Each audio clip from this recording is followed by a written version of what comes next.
अस्सलाम वालेकुम जनाब, मैं हूं आपका अपना शेफ जाकिर और मौजूद हूं आप सबके साथ अपने शो जाकिर किचन को लेके। कल का एक सफ़र था हमारे पास वेरी स्पेशल फाइन डाइनिंग के हवाले से, डिस्प्ले फूड के हवाले से और कुछ रूटीन से हटके विदेशी, लेकिन कुछ ऐसा स्टाइल जो थोड़ा सा डिफरेंट है।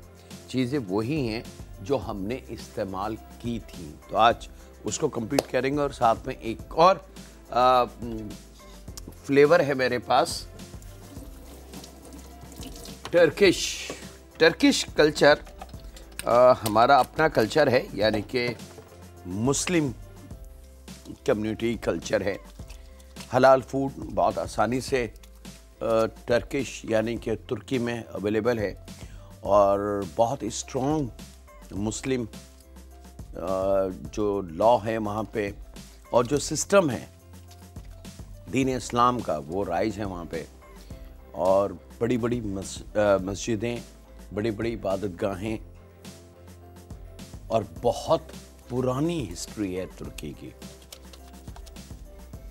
तुर्क दौर जिस तरीके से हमारे इंडिया पाकिस्तान में मुग़ल दौर गुज़रा है, एक हिस्ट्री है इंडिया और पाकिस्तान की।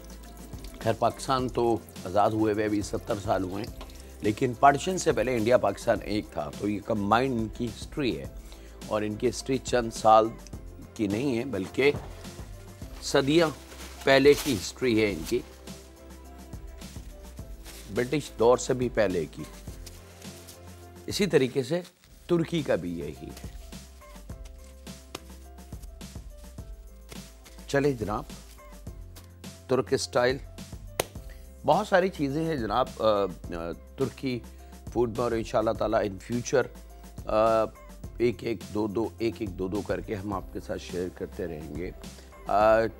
तुर्की की जो सबसे मशहूर तरीका है चाय का, वो बड़ा कीमती है। तुर्क में जो चाय दी जाती है या बनाई जाती है वो बेसिकली स्टीम वाटर के थ्रू चाय को बनाते हैं, कॉफ़ी को। और हम बाकी वर्ल्ड जो है, पूरी दुनिया, वो डायरेक्ट आग पे, चूल्हे पे चाय को तैयार करते हैं। तो बहुत थोड़ा सा डिफरेंट स्टाइल है, वो इंशाल्लाह ताला शेयर करेंगे इन फ्यूचर। आज मेरे पास तुर्क स्टाइल एक चिकन है, स्टफ चिकन है, पार्टी चिकन भी इसको कह सकते हैं, स्टफ चिकन भी कह सकते हैं, टर्किश होल चिकन भी कह सकते हैं। और तुर्की ज़बान में इसका बड़ा मुश्किल नाम है, वो मुझे भी मैं प्रोनाउंस नहीं कर सकता पूरी तरीके से, क्योंकि तुर्क लैंग्वेज जो है वो फ़ारसी अरबिक को मिक्स करके वजूद में आई है। थोड़े थोड़े जुमले कुछ फ़ारसी के हैं, कुछ जुमले अरब लैंग्वेज के हैं, और उनकी क्योंकि इनका दौर जो है वो अरबी और फ़ारसी और उस ज़बानों का पुराना दौर से चला आ रहा है, तो वो लैंग्वेज उसके साथ है। चले जनाब, बिस्मिल्लाहिर्रहमानिर्रहीम हम कर चुके हैं। चिकन होल चिकन है, खाल वाली। ये इसकी मजबूरी है जनाब कि साबुत खाल वाली चिकन की हमें ज़रूरत होगी इसके अंदर। अच्छा, खाल वाली चिकन ऐसा नहीं है कि सिर्फ हम इस्तेमाल कर रहे हैं या तुर्की में इस्तेमाल होती है, पूरी दुनिया में इस्तेमाल होती है। और मैं ये समझता हूँ, अगर मैं गलती पे नहीं हूँ, जहाँ तक इल्म मेरे पास है, कि सबसे ज़्यादा चिकन खाल वाली ही इस्तेमाल होती है दुनिया में।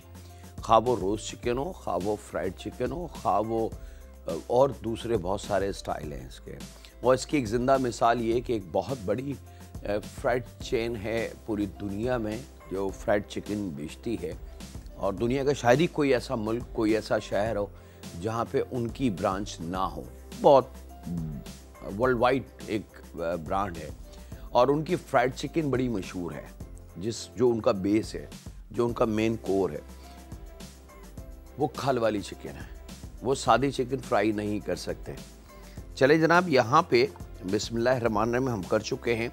फूल गोभी को हमने काट लेना है। एक कॉलर है हमारे, उनसे बात कर लेते हैं। अस्सलाम वालेकुम। वालेकुम अस्सलाम व रहमतुल्लाहि व बरकातुहू। जी जाकिर बात कर रहा हूँ, बात कीजिए। हाँ जाकिर साहब, आप जो है ना बहुत अच्छा सब कुछ सिखाते हैं, बहुत अच्छा समझाते हैं और बहुत अच्छी दुआ मांगते हैं, बहुत तबीयत खुश होती है। और आपका जो है क्या नाम होता है, आप एक तो पसंदे वाले हमें फरमाइश कर रही हूँ, पसंदे बनाने सिखा दे जो खसखस के वक्त से बनाते हैं। ठीक है। और एक ये कि आप जो है शीरमार जो बनाते हैं, रोटी जो होती है शादियों में, लाल रोटी जो कहलाती है, ठीक एक है। वो भी सिखाएं। और एक और एक वो जो है क्या नाम होता है, वो याद नहीं आ रहा क्या चीज़ थी, मैंने सोचे थे वो सीखने के लिए, वो बाद में बताऊंगी, फिर किसी दिन फ़ोन करूंगी। बहुत अच्छे से मैं कोशिश कर रही थी, आज ही लगाया फ़ोन। चलें जी, बहुत शुक्रिया। आपकी फरमाइशें मेरे पास मौजूद हो गई हैं, यानी कि आ गई हैं, और इंशाल्लाह मैं पूरी कोशिश करूंगा कि उन चीज़ों को आपके साथ शेयर कर सकूं। बहुत शुक्रिया, अपना बहुत ज़्यादा ख्याल रखिएगा। अच्छा जनाब, यहाँ पे हमने थोड़ा सा पानी, याद रखिएगा मैं कई दफ़ा बता चुका हूँ आपको कि फूल गोभी पूरी दुनिया में इस्तेमाल की जाती है, और इसका इस्तेमाल का तरीका वो सैलेड हो, वो मेन कोर्स हो, वो या किसी और उसमें हो, इसको इस्तेमाल करने से पहले एक हल्का सा ब्लांच कर लेते हैं। ब्लांच मीन्स उबालना नहीं है, याद रखिएगा। ब्लांच एक अलहदा फॉर्म है, लेकिन लुक लाइक ऐसा है कि हम इसको उबाल रहे हैं, लेकिन उबालना इसको कतई तौर से नहीं कहते। उबालने की मीनिंग ये है कि कोई भी ऐसी चीज़ जो कच्ची हो और उसको आप पानी में उबाल के गला लें कि खाने के काबिल हो जाए, वो उबालना होता है। ब्लांच जो होता है वो सिर्फ खोलते हुए गर्म पानी में एक जोश दे के चीज़ को निकाल लिया जाता है। चीज़ कच्ची होती है, लेकिन उसका जो एक खुशबू होती है या तुष जायका होता है या कुछ और चीज़, वो उसमें से क्विकली निकल जाती है। तो वो उसकी तासीर, उसकी लुक, उसकी खुशबू चेंज हो जाती है इस प्रोडक्ट की। तो वहाँ उसको कहा जाता है ब्लांच, कि सिर्फ इसको एक जोश दे के आपने बाहर निकालना है। बॉइलिंग तो एक पूरा प्रोसीजर है कि चीज़ को, कच्ची चीज़ को इतना उबालें, यानी कि कच्चे आलू को इतना उबालें कि वो बिल्कुल नरम हो जाए कि आप छील के नमक, काली मिर्च डाल के खा सकें। लेकिन ब्लांच की भी वेजिटेबल को आप डायरेक्ट नहीं खा सकते, उसको दोबारा आपको पकाना पड़ेगा। याद रखिएगा ब्लांच, ठीक है। तो यह थोड़ा सा गर्म पानी करके आधा फूल या क्वार्टर अगर बड़ा हो तो फूल गोभी का हमने हल्के से गर्म पानी में एक जोश दे लेना है, यानी कि ब्लांच कर लेंगे इसका। और ब्लांच का तरीका ये कि खोलता हुआ पानी ना हो, गर्म पानी में इसको करें, और जैसे ही एक उबाल आ जाए परफेक्ट, वो ब्लांच कंप्लीट हो गए, आप उसको रिमूव कर लें। वेजिटेबल कच्ची है, लेकिन उसकी खुशबू जो थी, फर्स्ट लेयर जो होती है उसकी, वो निकल गई। यहाँ पे एक और वेजिटेबल जो कॉमन है पूरी दुनिया में, रेड ओनियन। इसको पाकिस्तानी ओनियन भी कहा जाता है, एशियन ओनियन भी कहा जाता है, रेड ओनियन भी कहा जाता है, लाल प्याज भी कहा जाता है, इसके और बहुत सारे नाम हैं। और तुर्श प्याज भी इसको कहा जाता है। तुर्श इसलिए कहा जाता है कि इसको, इस पे इतनी तेज़ी होती है कि आपने देखा होगा अक्सर ख़वातीन प्याज काटते वक्त उनके आंसू बहना शुरू हो जाते हैं, ये इतनी तेज़ होती है। लेकिन बाकी जो दुनिया में प्याज इस्तेमाल होती है, एक बिल्कुल ओवल शेप के अंदर होती है प्याज, एक शैलेट होती है बिल्कुल वो सुराई की तरह होती है, लंबी सी होती है, दोनों तरफ उसकी चोंचें निकली भी होती हैं सुराई की तरह, वो प्याज होती है। और इसी तरीके से एक और बड़ी प्याज होती है, वाइट कलर की होती है, बिल्कुल दूधिया, यानी कि एक पिंक ऑनियन होती है, वो बिल्कुल डार्क पिंकिश कलर की होती है, यानी कि उस लुक लाइक अ पर्पल कलर, बहुत तेज़ वाला, कि आप उसको काटेंगे तो आपको नजर आएगा कि तो कलर दी हुई प्याज है। अच्छा, अब आप देख सकते हैं कि ये ब्लांच हमारा कंप्लीट है। एक जो जोश था गर्म पानी में, ये उबाल जिसको कहते हैं एक जोश, ये आ गया, और इतने ही हमने इसको ब्लांच करना है, और ये हम निकाल लेते हैं यहाँ पे। और आपसे इजाज़त ले एक छोटे से ब्रेक की, तो मिलते हैं लम्हों के ब्रेक के बाद।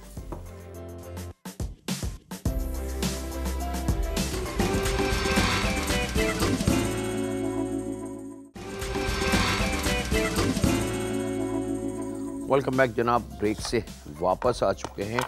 यहाँ पे ब्लांच कीवी, फूल गोभी हमारे पास आ गई। याद रखिएगा, रिक्वेस्ट मैं कर चुका हूँ कि इस सब्ज़ी को, यानी कि ब्लांच, कोई सी भी सब्ज़ी हो, उसको इतना ज़्यादा ना उबालें, ओवर बॉइल्ड या कंप्लीट बॉयल ना करें कि ये उबल जाए और हलवा हो जाए, क्योंकि अभी इसको पकना है और इसका जो जायका है वो हम किसी अपने फूड स्टफ या किसी और डिश के अंदर हासिल करना चाहते हैं।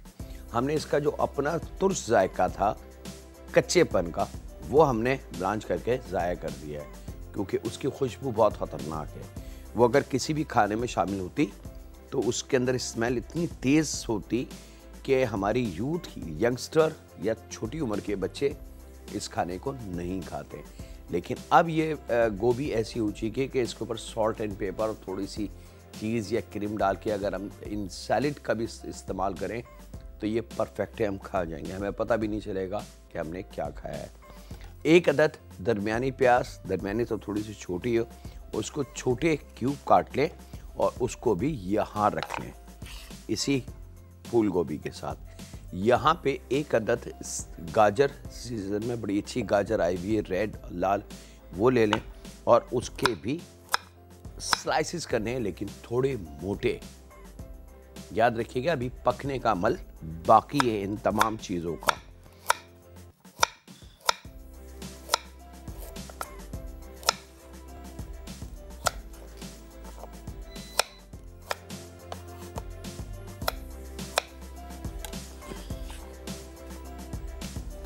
ये भी यहाँ आ गई एक अदद शिमला मिर्च दरमियाने साइज की,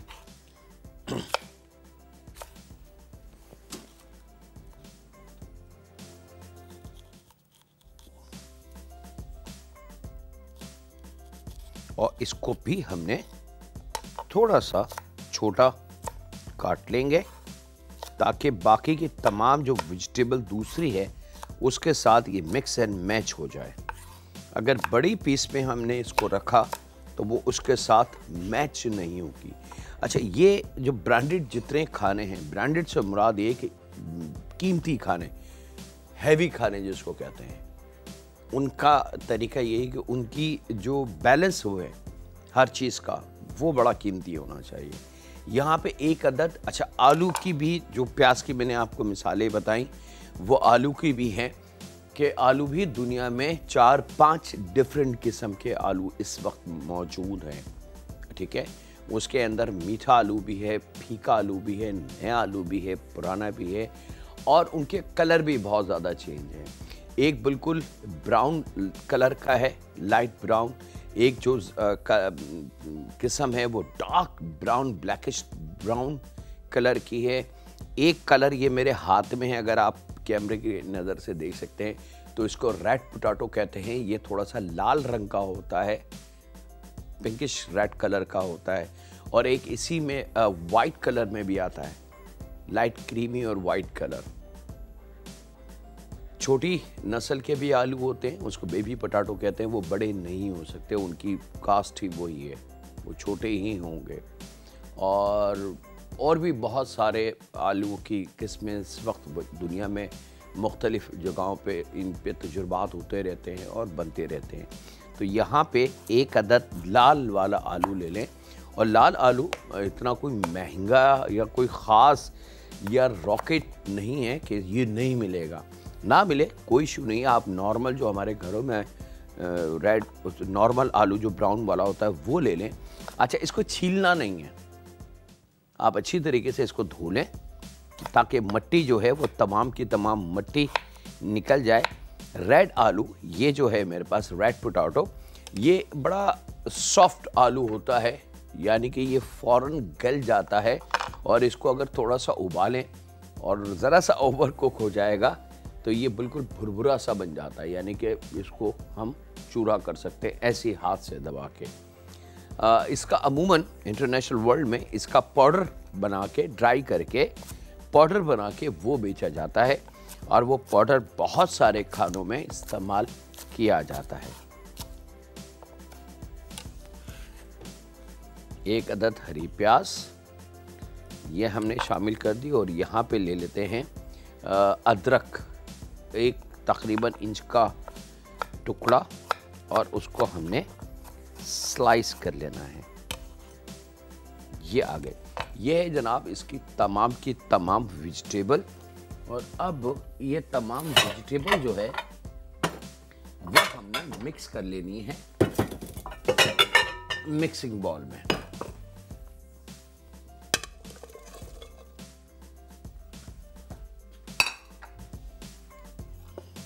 थोड़ा सा नमक इस वेजिटेबल को, और आधी चाय की चमची टोटल काली मिर्च है तो उसके अंदर से 1 चुटकी ब्लैक पेपर, और सेम वही अमल 1 चुटकी यानी कि 1 पिंच वाइट पेपर।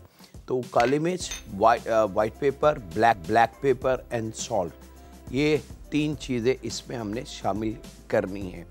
साथ में यहाँ पे मेरे पास मौजूद है अदरक लहसुन का पेस्ट।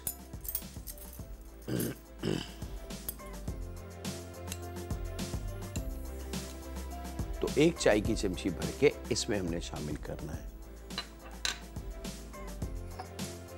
थोड़ा सा गोल्डन सन कुकिंग ऑयल, क्योंकि एनर्जी और ताकत की बात कर रहे हैं तो वो हमने इसको जो चिकनाई यानी कि फैट जहाँ पे इस्तेमाल करना है वहाँ इसके अंदर हम गोल्डन सन कुकिंग ऑयल लगभग 2 टेबल स्पून के बराबर ये शामिल करना है। और ये शामिल करके हमने इस वेजिटेबल को खूब अच्छी तरीके से मिक्स कर देंगे।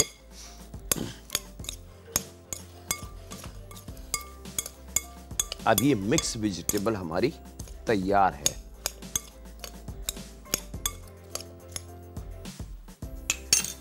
इसको रख लेते हैं यहाँ, और यहाँ आ गई मेरे पास चिकन खाल वाली।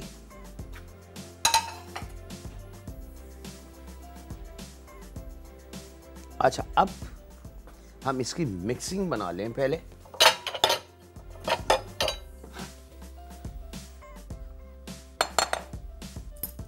ताकि हमें आसानी हो जाए काम करने की। 1 चाय की चमची भर के मस्टर्ड पेस्ट,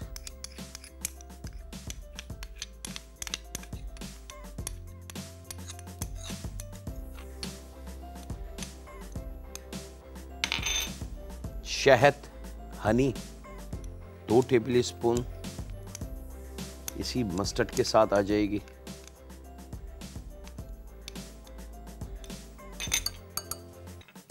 ओरिगानो आधी चाय की चमची, दालचीनी पाउडर 1/4 चाय की चमची, काली मिर्च जो आधी चाय की चमची में से 1 चुटकी हमने अपनी वेजिटेबल में शामिल करी, बाकी बची काली मिर्च, बाकी बची वाइट पेपर,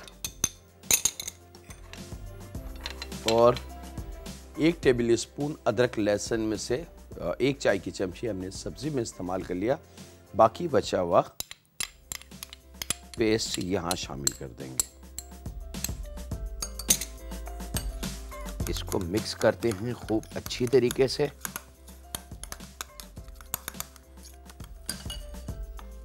नमक थोड़ा सा ज़्यादा, और यहाँ लेंगे गोल्डन सन वनस्पति। यहाँ वेजिटेबल में हमने ऑयल का इस्तेमाल किया, और यहाँ लेंगे 2 टेबल स्पून के बराबर गोल्डन सन वनस्पति घी।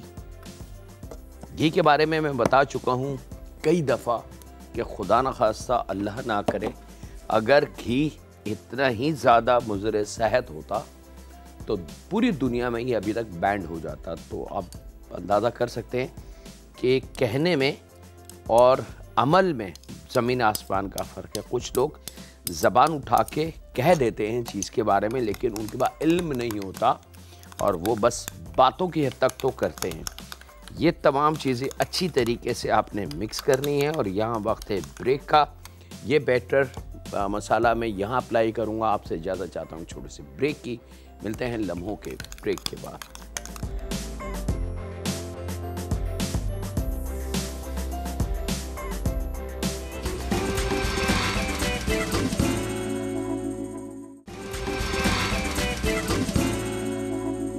वेलकम बैक जनाब, ब्रेक से वापस आ चुके हैं। हमारे पास याद होगा आपको कल का जो सफ़र था बीफ का, परफेक्टली हमने उसको दोबारा रीहीट कर लिया था ताकि आपको थोड़ा सा हम उसके बारे में मज़ीद बता सके।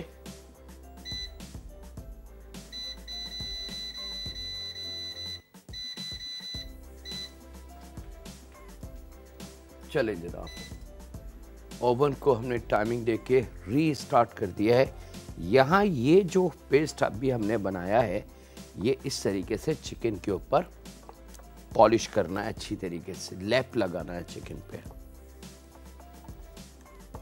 अच्छा, होल चिकन खाल वाली पूरी दुनिया में जितने स्टाइल की कुकिंग है, बेशक वो कॉन्टिनेंटल है, चाइनीज़ है, पाकिस्तानी है या किस मैक्सिकन है या किसी भी मुल्क का नाम ले लें आप, एनीथिंग हर मुल्क में बनाई जाती है।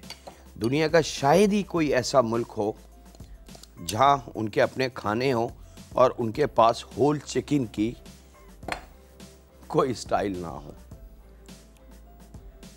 ऐसे पॉसिबल नहीं है। लीजिए जनाब, ये लग गया।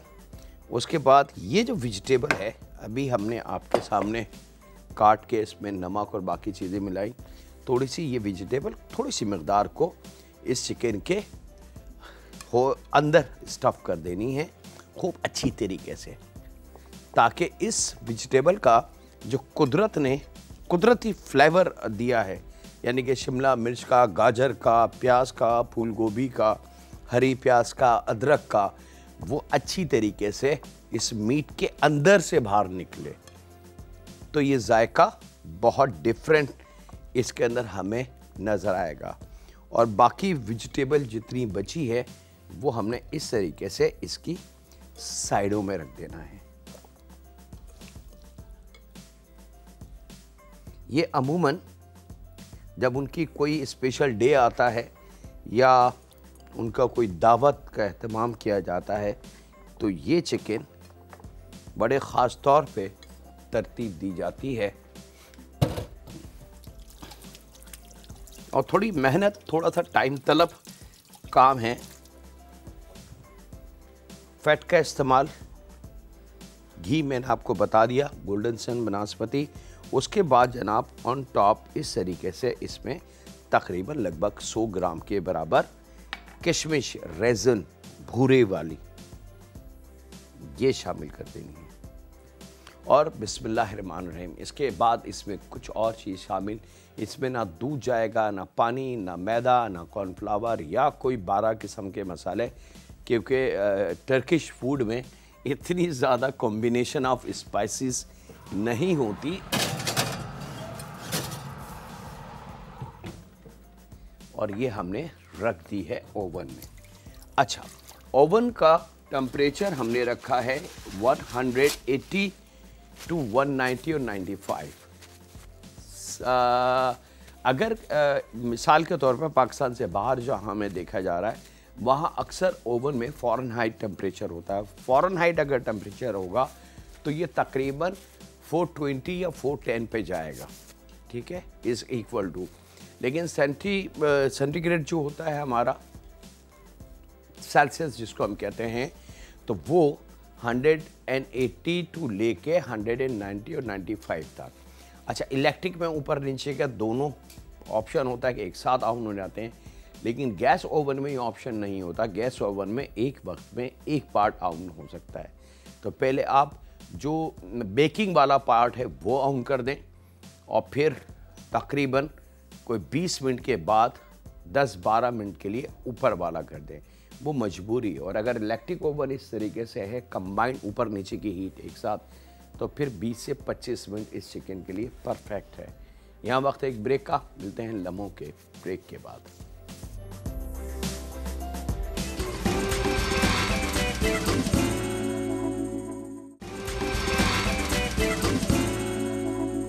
वेलकम बैक जनाब, ब्रेक से वापस आ चुके हैं। यहाँ पे हमारे पास कल वाला याद होगा फैमिली मेम्बर्स को कि हमारा जो बीफ था सफ़र थोड़ा सा हमने रोक लिया था उसको, वो आज वादा था आपसे कंप्लीट करने का।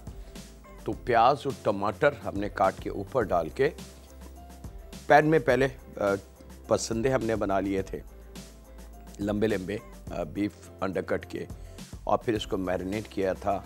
थोड़ा सा पपीते का पेस्ट था, थोड़ा सा मस्टर्ड था, थोड़ा सा लहसुन अदरक का पेस्ट था, सॉल्ट पेपर वो लगा के अच्छी तरीके से हमने उसको और बटर के साथ करके और वन साइड हमने सेका था, और जिस साइड के ऊपर सॉल्ट पेपर मस्टर्ड लगाया था वहाँ से हमने इसको नहीं सेका था।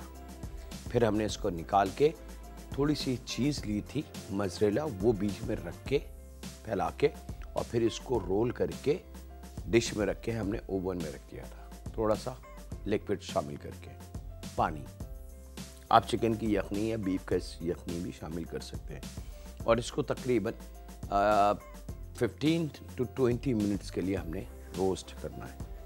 इससे ज़्यादा कि इसको गलाने पकाने या इस पर जुल्म करने की ज़्यादती मत कीजिएगा, नहीं तो ये ख़राब हो जाएगा। 15 to 20 मिनट। और उसके बाद जनाब इसको हमने सर्विंग पॉइंट की तरफ लेके आ जाएंगे। तो सर्विंग पॉइंट इसका ये है कि इसको आपने बहुत एहतियात से एक एक पार्ट ले लें। अब आपकी चॉइस है कि आप इसको कितने बड़े स्लाइसेस रखते हैं, इज़ ऑल डिपेंड कि आपके पास जो गेट टुगेदर है वो कैसी है, क्या वो डिनर पे है, क्या वो लंच पे, या वो हाई टी पे है। हाई टी में हमेशा लाइट किस्म का स्टफ या हल्का फुल्का खाना दिया जाता है, लंच थोड़ा मीडियम रखते हुए पकाया जाता है, और सिंगल सर्विंग होती है लंच पे। लंच में 12 किस्म के खाने सर्व नहीं किए जाते पूरी दुनिया में। लंच हमेशा सिंगल सर्विंग लंच क्या है पूरी दुनिया में सर्व किया जाता है, कि लंच को सिर्फ सिंगल सर्विंग होती है। यानी कि आपने थोड़ा से एक बर्गर ले लिया, थोड़ा से सैलेड और फ्रेंच फ्राई, ये सिंगल सर्विंग कहलाती है। या फ्राइड चिकन के 3 पीस ले लिए लंच पे, थोड़ी सी फ्रेंच फ्राई, थोड़ी सी सैलेड या एक आध डिनर रोल, ये लंच है। लेकिन जब हम डिनर की तरफ आते हैं तो डिनर में फिर हमारे पास प्रॉपर मेन कोर्सेस होते हैं। सूप भी होगा, स्टार्टर भी होगा, सैलेड भी होगा, कोई ग्रेवी होगी और कुछ और दूसरी चीज़ें भी होंगी। यानी कि डिनर जो होता है वो इंटरनेशनल पूरी दुनिया में ज़रा सा हैवी रखा जाता है। यहाँ पे इस बीफ को ये इतना मज़ेदार और हलवे की तरह गल चुका है, यानी कि अगर इसको मैं झूठ बोल के बेचने की कोशिश करूं हंटर बीफ बना के, तो यकीन माने किसी को शक नहीं होगा। ये इतना नरम और सॉफ्ट तैयार हो चुका है कि मैं अगर इसको हाथ से ज़रा सा भी मस लूं तो ये बिल्कुल ख़त्म हो जाएगा, रुई बन जाएगा ये, और अंदर इसके मोज़रेला चीज़ है। अच्छा, बटन मशरूम का मैंने आपको बता दिया था कल भी, और आज दोबारा रिपीट कर रहा हूँ कि अक्सर हमारे घरों में बटन मशरूम का इस्तेमाल नहीं होता। हम उसको मुकरू कहते हैं या हराम कहते हैं, मुझे नहीं पता ये बातें कहाँ से वजूद में आई और क्या इसके पीछे उनकी लॉजिक है जिन्होंने ये बातें कही हैं। वेजिटेबल है ये मशरूम, एक नॉर्मल कुदरती, और पूरी दुनिया में इसका इस्तेमाल किया जाता है। और यहाँ वक्त है जनाब एक ब्रेक का। मुलाकात करते हैं लम्हों के ब्रेक के बाद।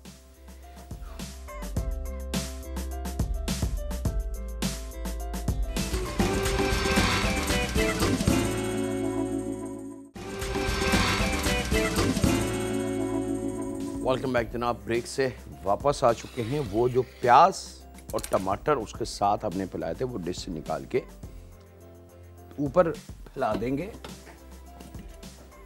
और यहाँ पे अब इसकी तैयारी हम कर लेते हैं अगले स्टेप की। दूध ले लेंगे तकरीबन 1 प्याली या 1 पाव। आप चाहें तो एज इट इज़ भी सर्व इसको कर सकते हैं, ज़रूरी नहीं है कि ये जो अगला स्टेप मैं कर रहा हूँ वो भी आप करें। इट्स अप टू यू, क्योंकि देखें ये आपका खाना है, ये आपकी चॉइस है, जो आपका जी चाहता है वो आप कर सकते हैं। लेकिन मेरा फ़र्ज़ और मेरा काम जो है वो इल्म देना है, वो आप देख लें, और इस्तेमाल करना या ना करना वो आपकी अपनी चॉइस है। यहाँ पे भुना हुआ मैदा है मेरे पास, तकरीबन 3-4 टेबल स्पून। अच्छा, अब मैदे का ये है कि अगर इसमें से बच जाता है तो ये ख़राब नहीं होता। कब तक? जब तक इसमें गीला कोई हाथ या गीला चम्मच या पानी का कतरा ना जाए। जब तक इसमें पानी नहीं जाएगा ये ख़राब नहीं होगा। आप इसको फ्रिज में रखना चाहते हैं, वेलकम। किचन काउंटर पे रखना चाहते हैं, कोई मसला नहीं है, आप रख दें इसको, ये ख़राब नहीं होगा। देखो, ऑयल बटर या खाली ऑयल में भुना हुआ मैदा है, तो ना तो हम ऑयल को फ्रिज में रखते हैं और ना मैदे को फ्रिज में रखते हैं। इसको थोड़ा सा नरम कर लें, तो जैसे जैसे इसको नरम करेंगे ये क्रीम फॉर्म में बनता जाएगा। लाइट ब्राउन कलर की क्रीम बन जाएगी ये। रेडी। और यहाँ पे ले लेते हैं दूध। जब खूब अच्छी तरीके से गर्म हो जाए तो इस मैदे को इस तरीके से बहुत थोड़ा सा शामिल करेंगे, इस तरीके से बहुत हल्का सा। फिर हाथ को रोक लेंगे, तकरीबन 1 टेबल स्पून शामिल करा, हाथ को रोका। अब क्योंकि थोड़ी चंद लम्हों के बाद ये अपनी ताकत का मुजाहरा दूध में करता है कि हाँ मेरी ताकत कितनी हो गई है। आपको कम लगे तो थोड़ा सा 1 चाय की चमची का और इजाफा करें, फिर इसको रोक लें। अब इसकी स्ट्रेंथ देख लें, तो अब दूध जो है वो दूध नहीं रहा बल्कि गाढ़ी सी क्रीम बन चुकी है। और ये हमारा पूरी दुनिया में इस्तेमाल होने वाला वाइट सॉस की बेस, जिसको हम कहते हैं फ्लेवर, जिसको हम कहते हैं वाइट सॉस का, ये तैयार है। अब आप इसको कई हज़ार स्टाइल हैं फ्लेवर के, वहाँ इसको टर्न कर सकते हैं। तो अब मैं जो टर्न कर रहा हूँ इसको क्रीमी स्टाइल की तरफ टर्न कर रहा हूँ। बेस हमारी तैयार है, लेकिन इसको मैंने टर्न करना है क्रीमी स्टाइल। इसको क्रीमी चीज़ करना है तो थोड़ी सी चीज़ इसमें शामिल कर दें। इसको चटपटा करना है तो थोड़ी सी ब्लैक पेपर और रेड क्रश पेपर जो होता है, कुटी हुई लाल मिर्च, वो शामिल कर दें। थोड़ा मज़ीद चटपटा करना है तो चॉप करी हुई हरी मिर्च इसमें शामिल कर दें। वेजिटेबल करना है तो थोड़ी सी वेजिटेबल मशरूम डाल दें। स्पैगेटी बनानी है, पास्ता बनाना है, बोलोनीज बनाना है, कई हज़ार डिशेस का बेस की मेन कोर वो ये है। बड़ी सिंपल कुकिंग है, बहुत छोटी सी कुकिंग है। सिर्फ आपकी समझ वहां पे आके रुक जाए तो फिर कुकिंग करना सेकंडों का काम है। अब आप देखें आपके सामने क्या मैंने किया। कोई ऐसी चीज नहीं की, कोई रॉकेट इसके अंदर नहीं चलाया। सिंपल दूध उबाला, उबलने लगा, 1-1.5 टेबल स्पून के बराबर मैदा शामिल किया, भुना, सॉस हमारा। अब ये दूध नहीं है, ये आप देख सकते हैं मेरे हाथ में। अब यहां पे आधा प्याली डब्बे वाली क्रीम इसमें शामिल कर देते हैं।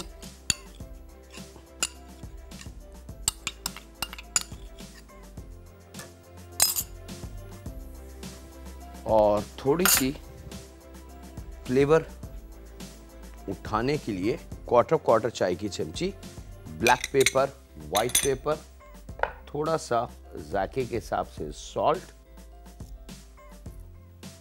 That's it. अब फ्लेवर आप अपनी मर्जी से भी कर सकते। ये सॉल्ट एंड पेपर है, salt and paper creamy sauce. इसको मिक्स करेंगे। अगर गलती से बहुत गाढ़ा हो जाए, मैदा ज़्यादा डल जाए, बैलेंस ख़राब हो जाए और एकदम गाढ़ा सा थिक सा हो जाए तो घबराइएगा नहीं। क्यों? क्योंकि कुकिंग में आप जितना घबराएंगे कुकिंग आपको और डराएगी। Simple water, one and only. पूरी दुनिया का तरीका बता रहा हूँ। पानी शामिल करके आपने इसको थोड़ा सा हीट, दोबारा जो मैंने बंद कर दी थी वो खोलेंगे और इसको दोबारा फॉर्म में ले आएंगे। क्वार्टर कप के बराबर पानी हमने इसमें शामिल किया और ये लीजिए जनाब, मज़ेदार आपका क्रीमी वाइट सॉस बिल्कुल रेडी है, रेडी टू सर्व किसी भी खाने में। और जब ये मिक्स हो जाए जनाब, तो इसको आपने चूल्हा बंद और बिस्मिल्लाहिर्रहमानिर्रहीम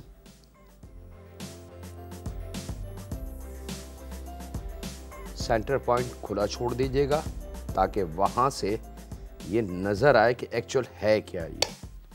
परफेक्ट। या एक साइड में डाल दें। ये हमारी कल वाला जो बचा हुआ था वो आ गया। यहाँ जनाब मेरे पास टाइम स्लिप हो चुका है मेरे हाथ से। मैं चिकन को ओवन से निकाल के आपको दिखा रहा हूँ क्योंकि अभी इसमें टाइम है, अभी इसमें टाइम है, इतनी जल्दी ये पकेगी नहीं। इसको तकरीबन 20 से 25 मिनट रिक्वायर्ड होते हैं नॉर्मली, ठीक है। लेकिन क्योंकि मुझे एक लुक दिखानी है आपको और उस लुक से आपको अंदाज़ा हो जाएगा कि हाँ ये बहुत मज़ेदार बनेगी। थोड़ी सी हीट निकल जाने दें और उसके बाद इस डिश को आपने रिमूव कर लेना है। बिस्मिल्लाहिर्रहमानिर्रहीम। ये लें। और यहाँ इसके साथ ही वक्त हुआ है आपसे इजाज़त लेने का क्योंकि टाइम मेरे हाथ से ख़त्म हो चुका है। और